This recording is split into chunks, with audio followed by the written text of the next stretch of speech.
খালি পকেটে, খালি মানিব্যাগে ঘর থেকে বের হবেন, ভরা পকেটে আপনি ঘরে ফিরবেন ইনশাআল্লাহ।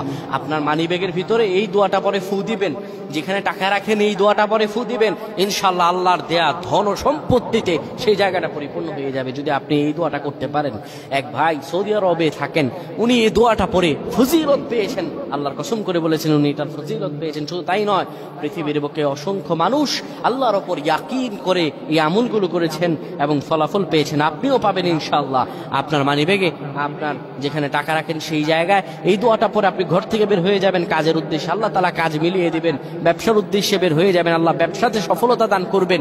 সকল কিছুতে আল্লাহ রাব্বুল আলামিন আপনাকে সাফল্যমণ্ডিত করে দিবেন। এই দোয়াটা আপনারা পড়বেন, মানিব্যাগটা হাতে নিবেন, কিংবা যেই জায়গায় টাকা রাখেন ওই জায়গাটার মধ্যে আপনি এই দোয়াটা পরে ফু দিবেন। এই দোয়াটা হলো ওয়াকাফা বিল্লাহি ওয়াকিলা। এই দোয়াটা পড়বেন, ওয়াকাফা বিল্লাহি ওয়াকিলা, আমার আল্লাহ আমার জন্য যথেষ্ট। এই দোয়াটা পড়তে দেরি হবে, আপনার ভাগ্য খুলতে দেরি হবে না। আল্লাহ আমাদের বুঝদান করুন, পড়েন আমিন।